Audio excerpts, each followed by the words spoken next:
Oregon, Ms. Bonamici.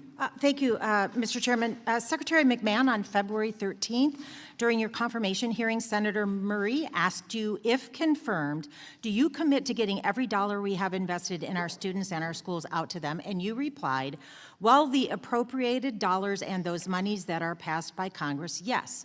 And Senator Brooks asked you whether you would support any directive from the president to freeze funds that have been appropriated by Congress, and you responded, if they have been appropriated by Congress, those funds should be disseminated. Yet you stood by as Elon Musk's Department of Government Efficiency froze or terminated more than $1 billion in congressionally directed federal grants at the Department of Education, and you've made no attempts to reinstate those funds. So Secretary McMahon, were you not being truthful when you were testified in the Senate? And if you were being truthful, what is your plan to immediately reinstate these funds? Well, thank you for that question, and I would like to perhaps explore with you a little further as to exactly which grants you were talking about.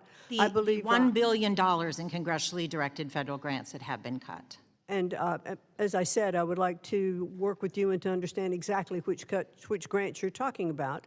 I can also tell you that as part of my testimony, Madam Secretary, I'm reclaiming my time because the question is, congressionally directed funds have been cut. What are you doing to reinstate those funds? And I also said in that testimony that we would abide by the law, and that's exactly what we will do. Well, that would be to reinstate the funds. And I know you have this so-called simplified funding program that consolidates programs, for including Title IV-A, which I always lead the appropriations letter for.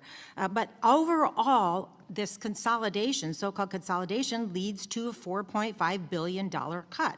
So that makes your statement untruthful if you're not doing anything to restore those funds. With regard to Title IV-A, can you name one of the major categories in Title IV-A where cuts will lead to a well-rounded education, or world-class education, as you state? Let me respond to one other thing that you asked before. And when you were talking about the cuts of $4.5 billion, along with that cut goes a great reduction in the cost of regulatory compliance. Madam Secretary, I need to reclaim my time because I want you to answer the question about which category in 4A where cutting will lead to a world-class education. I'm certainly going to answer your question, but also I think it's important for this committee and for taxpayers to understand that when we cut red tape for regulations— I understand, Madam Secretary. I have to reclaim my time because you're not answering my question. Well, I'm trying to answer your question. The cuts have happened, and as Secretary of Education, your job is to faithfully execute the law.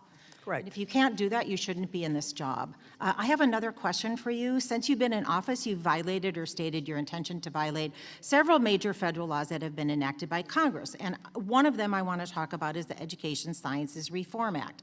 So that's what I'll focus on. Congress enacted the law more than 20 years ago and created the Institute of Education Sciences.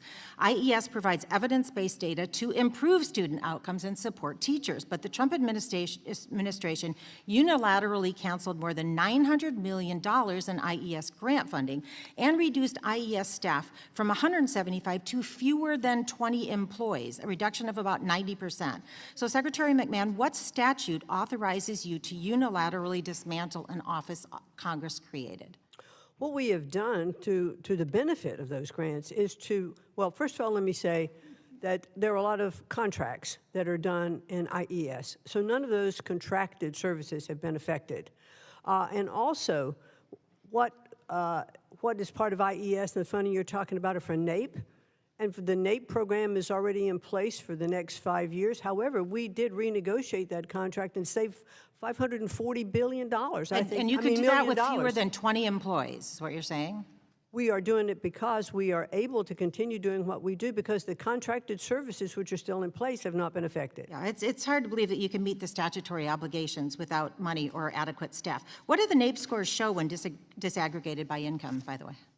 I beg your pardon? What do the NAPE scores show when disaggregated by income? When disaggregate, I don't understand the question.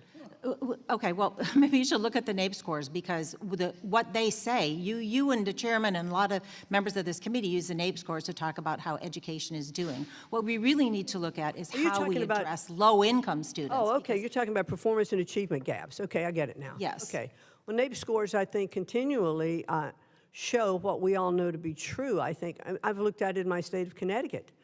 It's one of the things that first got me into government. I looked at the achievement gaps, and that's what I wanted to make sure that we were servicing. And as my time expires, Madam Secretary, what they show is that we need to have investments to help our low-income students succeed, and you are cutting those investments. And I ran for Congress because I wanted to make public education better, but not just for a few, not just those who are worthy of private dollars, and not just those in wealthy neighborhoods, but every single student. As Secretary of Education, I hope you would have the same goal.